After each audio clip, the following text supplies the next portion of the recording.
Hello అండి, ఈ వీడియోలో వచ్చేసి మనం theory of successive radioactive disintegration and radioactive equilibrium గురించి తెలుసుకుందాము.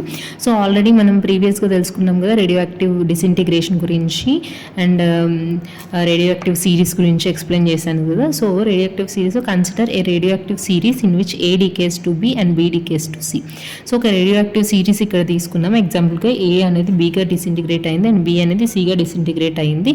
సో ఎందుకు ఇలా డిసింటిగ్రేట్ అవుతాయంటే ఇవి radio active elements which are unstable ones. So ఇది ఎండ్ ప్రోడక్ట్ మనకి స్టేబుల్ వన్ వచ్చేంత వరకు ఇవి డిసింటిగ్రేట్ అవుతూనే ఉంటాయి.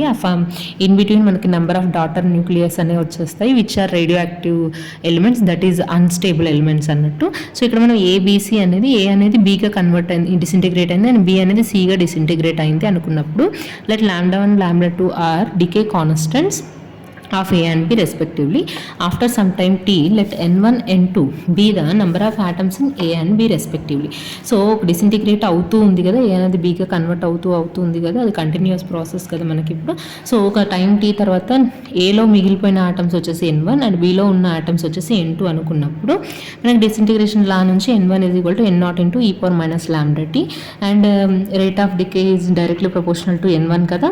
So dn1 by dt is equal to minus lambda 1 into n1 and dn2 by dt is equal to minus lambda 2 into n2. But the rate of formation of daughter atoms is same as that of parent atoms, that is n1 λ. అంటే ఏంటి, ఇక్కడ ఒక parent atom daughter న్యూక్లియస్గా convert అవుతూ ఉంటే ఇది ఎంత decay అవుతుందో అదంతా ఫార్మేషన్ అవుతూ ఉంటుంది కాబట్టి so rate of decay dn2 by dt is equal to దాని వచ్చి λ1 n1 మైనస్ λ2 n2. ఇవి ఎంత మిగిలిపోయారు అదంతా ఫామ్ అవుతున్నట్టు కదా. సో n1 n2 అంటే n0 e power minus λ1t and n2 అంటే n0 e power minus λ2t కదా.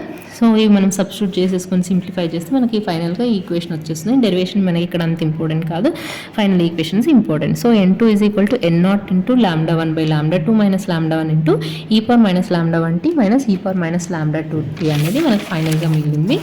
సో ఇక్కడ మనకి 2 కేసెస్ ఉన్నాయి.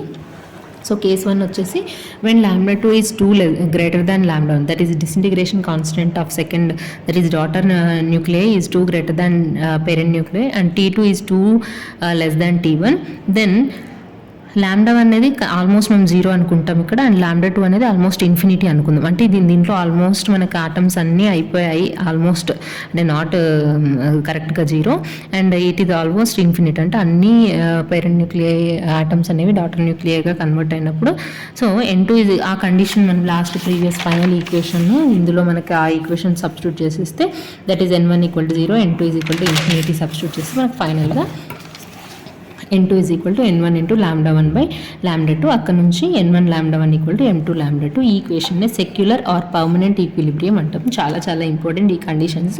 డైరెక్ట్గా ఈక్వేషన్ కూడా అడుగుతుంది. సెక్యులర్ ఈక్విలిబ్రియం కింద వాటిలో అండ్ బిలో వాట్ ఆర్ ద ఆప్షన్స్ అన్నప్పుడు మనకి వన్ ఆఫ్ ద ఆప్షన్ ఈ ఆప్షన్ ఇవ్వచ్చు. So this equation is called secular or permanent equilibrium. Next, this occurs in long lived elements. Okay, so long lived ఎలిమెంట్స్లో ఈ equilibrium అనేది exist అవుతుంది. Next case 2 వచ్చేసి ఏంటి, same when λ2 is 2 greater than λ1 but it is not equal to 0 and it is not equal to infinity. ఆ కేసులో మనకి ఏమొస్తుందంటే n2 is equal to n1 λ1 by λ2 minus λ1 or n2 by n1 equal to λ1 by λ2 minus λ1. So this equilibrium is called transient equilibrium. ఇప్పుడు in this case the half life of daughter nuclei is almost same as that of parent nuclei. అంటే parent nuclei daughter nuclei రెండిటి యొక్క half life periods అనేది almost సేమ్గా ఉన్న ఎలిమెంట్స్లో ఈ transient equilibrium అనేది ఎగ్జిస్ట్ అవుతుంది. That is n2 by n1 equal to λ1 by λ2 minus λ1. This is all about theory of successive radiative disintegration and equilibriums. So ఈ 2 ఈక్విలిబ్రియంస్ చాలా important. n1 λ1 equal to n2 λ1. ఇక్కడ నుంచి n2 by n1 is equal to λ1 by λ2, but ఇక్కడ n2 by n1 equal to λ1 by λ2 minus λ1. Next వచ్చేసి minus λ1 వచ్చింది.